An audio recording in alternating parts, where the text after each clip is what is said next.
Hey guys, it's Libby, and eventually this video is going to be about Midsummer Night's Dream, I promise, but first I do need to address the lighting elephant in the room. So hopefully I look better lit to you right now. That's because I got a sad lamp. So I have seasonal affective disorder, which means like year-round I have depression, but in the winter when there is no sun, it gets a lot worse. And of course, moving from like, where was I, the 46th degree latitude to like the 53rd degree latitude made that a lot worse. There is no sun here. And so David got me this lamp that simulates sunlight and like tricks your brain into thinking that there's more sun, so you don't have to be sad all the time, which is good. And also it can kind of double as filming lighting. It does emit a very faint buzzing though, which I don't think the camera can pick up, but if you don't like this as much, let me know and I'll go back to my usual lighting, which makes me look a tad more blue, I think. Blue the color. Also, I have pharyngitis right now, so there's gonna be a lot of tea drinking. But on to this month's play, A Midsummer Night's Dream, where we'll continue to talk about the sun and its rising and setting times. And also, if I can get this video edited in a timely fashion, it will be going up on midwinter in the northern hemisphere, but midsummer in the southern hemisphere. You're welcome. Happy midsummer. I am jealous of all of your sunlight right now. So it was kind of hard. I was nervous going into this play. I was like, how am I going to talk about it? Because I've seen this play. This is probably the play I've seen the most. I've seen, I think, 2 films, and I've seen it on stage 5 times that I can remember. But probably, I may be forgetting some. Oh, and I've seen one wordless performance of A Midsummer Night's Dream, which is like, it's by the Cynetic Theater. I'll leave a link to the trailer of their production, but they do sort of ballet and modern dance and like movement to tell the story. So I've seen some weird Midsummer Night's Dreams in my time, and I realized I'd sort of gotten to the point where like I'm not actually listening to the words because I already know the story, so I just sort of let them drone past me without paying attention to what they mean. And you know, what the words mean is kind of important.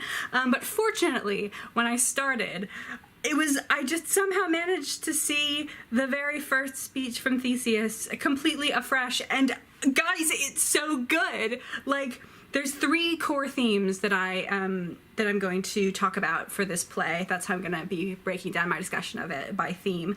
And they're all right here in this first speech. It's almost like Shakespeare is really good at writing. So that first speech, it is, "Now, fair Hippolyta, our nuptial hour draws on apace. 4 happy days bring in another moon, but oh, methinks how slow this old moon wanes. She lingers my desires like to a stepdame or a dowager, long withering out a young man's revenue." To explain the simile in the second half of that speech, he's saying that the moon is making him wait in the same way that a young man has to wait when his father has bequeathed him his estate, and his father is dead, but his mother or his stepmother gets to continue using the estate for the rest of her life. So he's basically saying, in the same way a young man wishes his mom would die already so he could get his stuff, I wish this moon would die already so that I can have sex with my hot fiancé. And as I said, Theseus also gives us the 3 themes that I'm going to be discussing in this play. First one, sex. Second one, nature. Third one, transformation. So let's talk about sex in the beginning of A Midsummer Night's Dream. Who's having it, who's not? It's a pretty easy question to answer, actually. At the beginning of the play, nobody. At the end of the play, everybody. So as Theseus said, the moon is lingering his desires, and he and Hippolyta can't have sex until 4 days from now when they are married. Oberon and Titania aren't having sex. She has forsworn his bed and company because he will just not shut up about nabbing her ward whenever they're hanging out, and it's just really not sexy. Hermia and Lysander aren't having sex. When he tries to cuddle up with her in the woods, she says, "Lie further off in human modesty." Such a separation, as may well be said, becomes a virtuous bachelor and a maid so far be distant. And of course we know Helena and Demetrius aren't having romantic sex because he doesn't like her, but he does threaten to rape her. Hot, saying, "You do impeach your modesty too much to leave the city and commit yourself into the hands of one that loves you not, to trust the opportunity of night and the ill counsel of a desert place with the rich worth of your virginity." And she basically calls his bluff and says, yeah, right, that's not gonna happen. And then the actors, it seems, are kind of trying to make some magic happen with telling this great love story of Pyramus and Thisbe, but of course Pyramus and Thisbe die before they are able to consummate get married and then consummate their relationship. And you'll also notice that Bottom offers to take both the roles of Pyramus and Thisbe, meaning what would be happening is not sex, but just onanism. And Shakespeare says that all this lack of lovin', specifically because of Titania and Oberon, but also mirrored in all of the other instances, is literally breaking the world. And of course, in addition to the conflict caused by Oberon and Titania's lack of fertility, you also have the actual conflict of a meaningful portion of the plot, which is caused by Hermia having Lysander sleep further away from her, because that leads to Puck mistaking Lysander for Demetrius. He knows he's looking for a man and a woman who are fighting, so when he sees them sleeping separately, he assumes they're not getting along, and he's like, this is my guy. Whereas I think if they had been sleeping all cuddled up together, he would have been like, either this is some other couple, or they've solved their problems on their own. And then even if Puck had anointed Lysander's eyes anyway, just because he likes to cause mischief, Lysander would have been sleeping right next to Hermia. So, odds are way better that when he wakes up, he's gonna see Hermia and not Helena. And then into this chaste and barren world, Oberon introduces the representative of Cupid, shall we say. This flower, which was once lily white, now purple with love's wound, was struck by Cupid's arrow and now, has this nectar that will do the love spell. You know the plot. And nowadays we might associate Cupid with lovey-dovey, isn't everything perfect stuff. In the classical texts, which is what Shakespeare was reading, Cupid is associated with chaos. If you get struck by one of Cupid's arrows in, say, Apuleius's Metamorphoses or Ovid's Metamorphoses, it is bad news for you. And so we, the audience, should know that Oberon is being a bit dim in thinking he can help Helena and Demetrius by, having Demetrius magically fall in love with Helena, because it's not gonna work. And then, of course, you know how all of this gets turned into a mess. But by the end of Act 4, we have this all sorted out. And Act 5 can be about happy nuptials and fertility poems. Interestingly, in the final scene of the play, there is an echo of the opening lines. Hippolyta says of the actor playing the moon, "I am aweary of this moon, would he would change." And Theseus says, "It appears by his small light of discretion that he is in the wane, but yet in courtesy, in all reason, we must stay the time." And this is a reverse of the opening lines where Theseus was wanting the moon to hurry up and go away, and Hippolyta says, "4 days will quickly steep themselves in night, 4 nights will quickly dream away the time, and then the moon, like to a silver bow new bent in heaven, shall behold the night of our solemnities." And I think it's interesting that Theseus is frustrated by sort of the natural moon. Nature is what is preventing him from going and sleeping with his fiancée.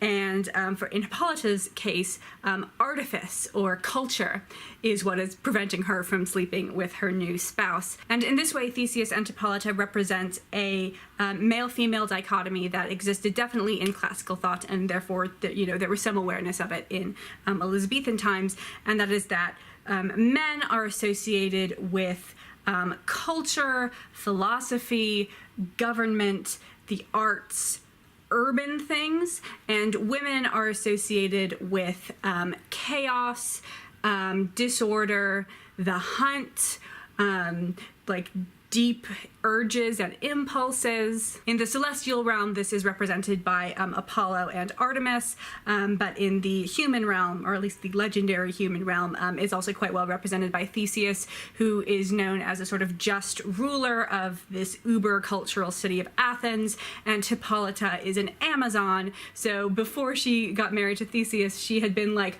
riding a horse bare-breasted across the steppes of Scythia, shooting down men and beasts with her bow and arrow. And then the second to last speech of the entire play, the last one of course being the famous "If We Shadows Have Offended" speech by Puck, is spoken by Oberon, and it is what we might call a fertility chant.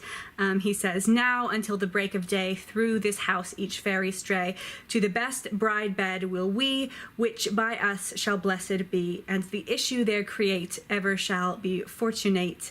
So shall all the couples three ever true in loving be, and the blots of nature's hand shall not in their issue stand. Never mole, hair lip, nor scar, nor mark prodigious, such as are despised in nativity, shall upon their children be. With this field dew consecrate, every fairy take his gate." So basically, since we know all of our three couples are now off making some babies, Oberon is blessing these children, that they will be beautiful. And now we get to a thing which stands out really strongly to me, but I'm not totally sure if that is what Shakespeare intended.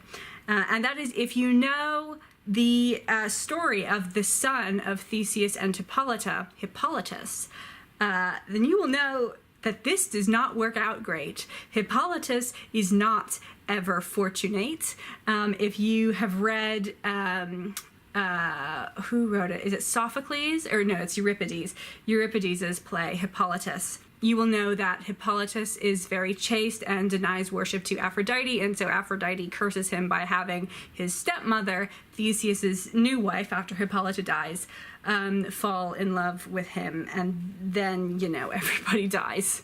And so, one could even argue that with all of these blessings of beauty that Oberon is heaping upon the as yet unborn Hippolytus, he's actually cursing him by making him more attractive to Phaedra, which, coupled with his idea that this flower of Cupid might actually help Helena and Demetrius, demonstrates a certain ignorance of classical texts on Oberon's part. But I guess this should be expected, because Theseus is the classical character in that dichotomy, and Oberon is a character from English folklore.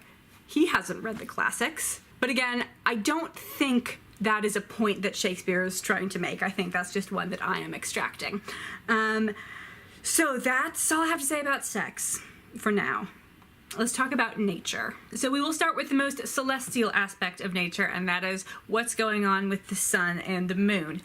So first thing we know from the title is that it is midsummer, which means that the sun is up the longest and the night is the shortest. But the title says it's not just midsummer, it's midsummer's night. And we know from Theseus and Hippolyta's opening lines that they are getting married the first day of the new moon, which means the first time you can see the merest shaving of the crescent, of the new crescent in the sky, which means the day before you can't see any moon at all. And that is the day when all the shenanigans in the woods are taking place. So we're in this scenario where there's very little night, but since, this forest is the Forest of Arden, or at least a forest in England, it's not far enough north that the sun is just going to stay up all night.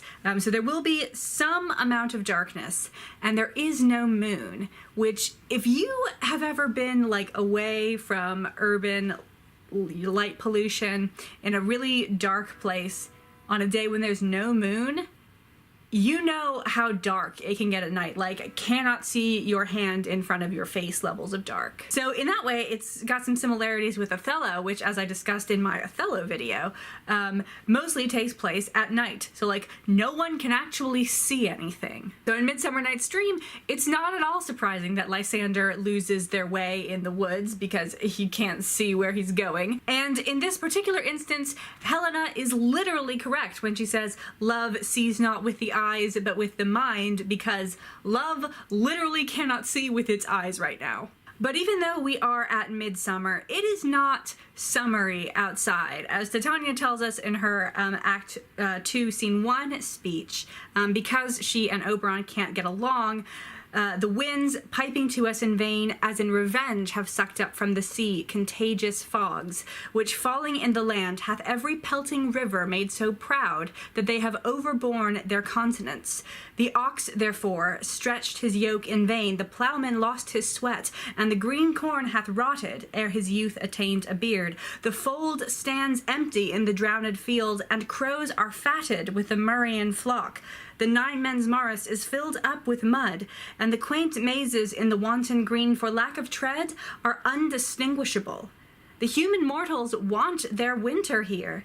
No night is now with hymn or carol blessed. Therefore the moon, the governess of floods, pale in her anger, washes all the air, that rheumatic diseases do abound, and thorough this distemper we see the seasons alter. Hoary-headed frosts fall in the fresh lap of the crimson rose, and on old time's thin and icy crown an odorous chaplet of sweet summer buds is as in mockery set.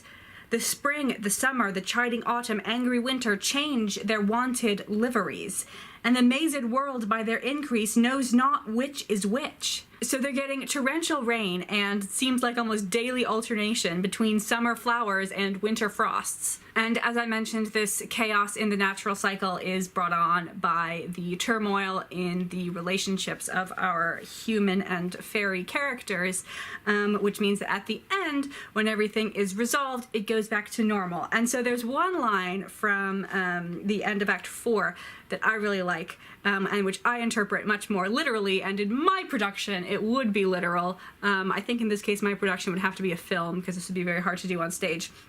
But when Aegeus learns that Hermia and Lysander had attempted to run away and elope, he says, like, aren't you mad, Demetrius, that this woman that I promised to you was trying to run off with some other guy? And he says, my love to Hermia melted as the snow.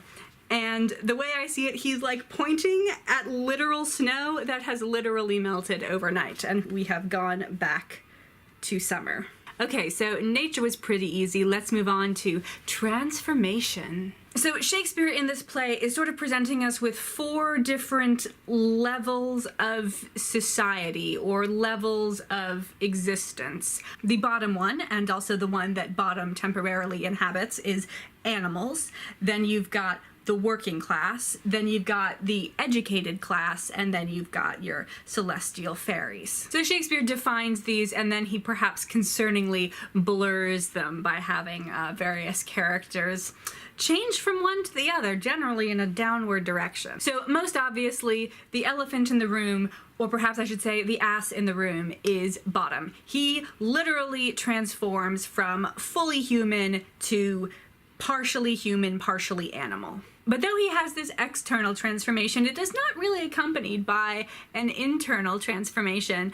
Shakespeare perhaps saying that Bottom is already internally like an animal, because he is not only uneducated, but comically uneducated, with his frequent substituting of one word for another in the way that a lot of lower class Shakespearean characters do. And there's actually a really great phrase to describe this sort of character that Shakespeare uses in Love's Labour's Lost. It is used, I believe, by Sir Nathaniel to describe Moth. There's also a character named Moth in this play, probably not related, but he says, he hath not et paper, he hath not drunk ink.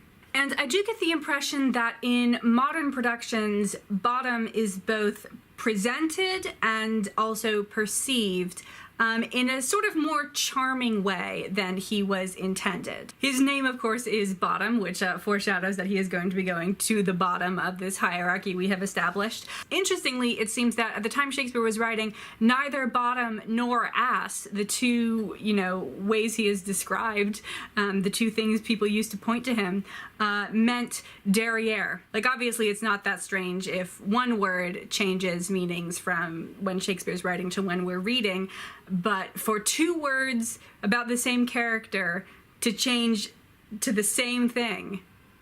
That's just odd. Now, although I think I am speaking for the modern audience in general, it's totally possible that I am only speaking for myself, so let me know if I'm completely off base in terms of your experience of A Midsummer Night's Dream. But I find myself laughing with Bottom at least as much as I am laughing at Bottom, and I sort of admire his enthusiasm as opposed to, like, think it is a demonstration of his ridiculousness. So although when I read the text with a historical eye, I think Shakespeare is trying to invoke disgust by pairing our beautiful fairy queen with, like, an animal in a romantic context.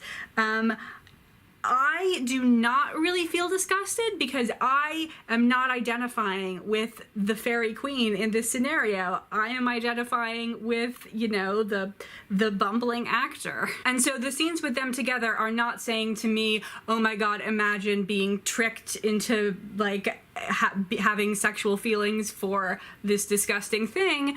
What I get from those scenes is, like, imagine, you know, someone just arranged for you to have this enchanted life for a bit. And so I really genuinely love, and possibly this is my favorite part of the whole play, Bottom's speech at the end of Act 4, Scene 1, when he wakes up after all of this is over. And I think it's supposed to be funny, but I don't even think it's funny. I just think it's beautiful. After he realizes where he is and that all of his friends are gone, he says, I have had a most rare vision. I have had a dream, past the wit of man to say what dream it was. Man is but an ass if he go about to expound this dream. Methought I was, there is no man can tell what. Methought I was, and methought I had, but man is but a patched fool if he will offer to say what methought I had. The eye of man hath not heard, the ear of man hath not seen, man's hand is not able to taste, his tongue to conceive, nor his heart to report what my dream was. I will go to Peter Quince to write a ballad of this dream. It shall be called Bottom's Dream, because it hath no bottom, and I will sing it in the latter end of a play before the Duke. Peradventure, to make it the more gracious, I will sing it after death.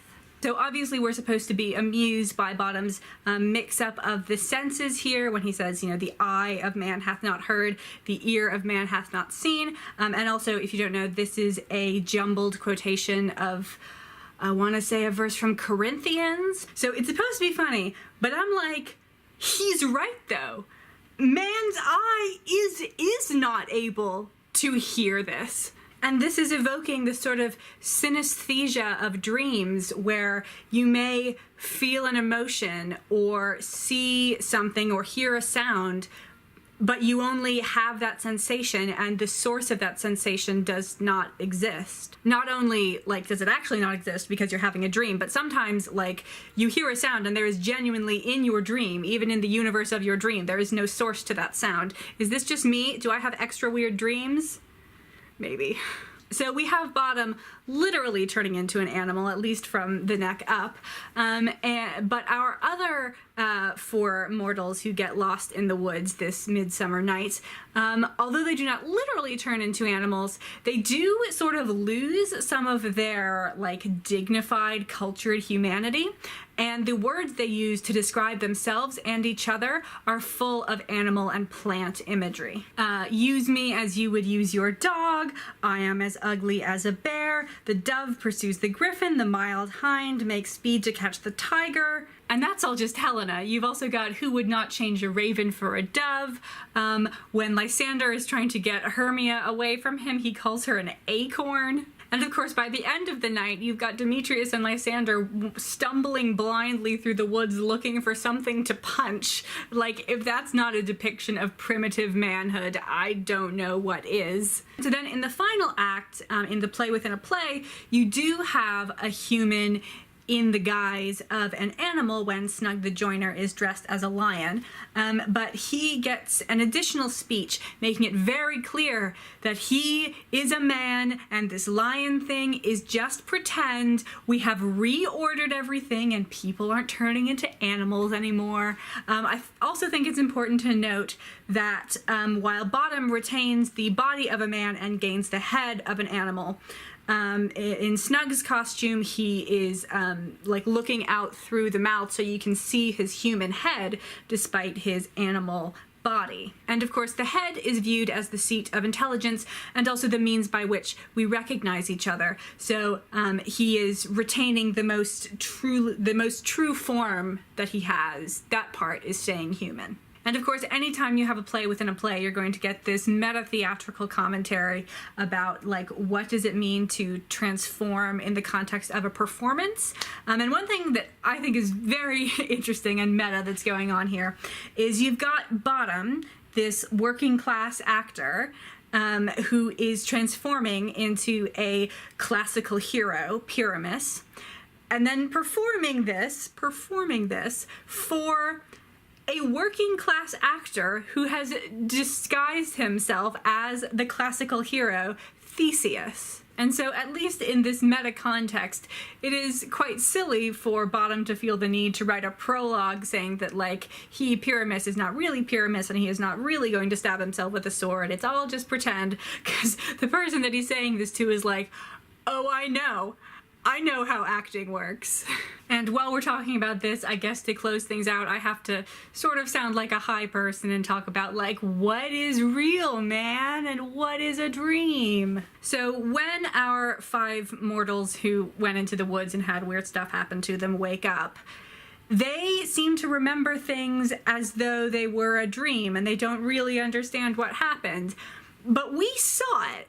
And so to us, the audience, like, that's real. And it wasn't a dream, guys. Like, believe your dreams. They're not lying to you. They're telling you the truth. And then in the Pyramus and Thisbe section, both in the rehearsal and in the performance, everyone is making it very clear that this is artificial, that this is not really happening, that you don't really have a young couple who want to be together, but her father won't allow it. And so they're eloping into the woods where they encounter animals.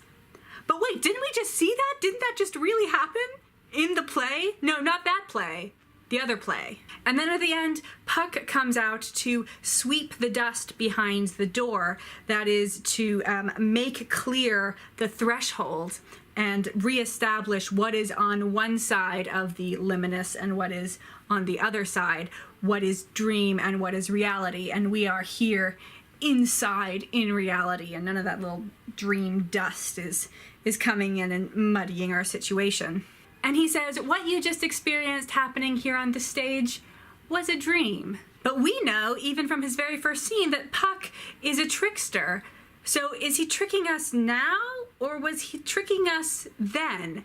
Was the whole play just an illusion that Puck has presented to us, and that we have just had this weird fever dream about people falling in love with the wrong people and men turning into animals? Or was that real, and now he's trying to trick us by saying it was fake? Hashtag, what is real life? I don't know, but I encourage you to ponder this question with the assistance of any recreational substances that you feel necessary. Thank you very much for watching this ramble about A Midsummer Night's Dream. I will be taking the month of January off from the Bard Book Club because there's always so many videos you gotta do in January. And then in February, I will come back and we will read Richard II. It is a real treat, but the poetry is quite dense, so I recommend reading this one kind of slow. So you may need the 2 months to get through it. Enjoy.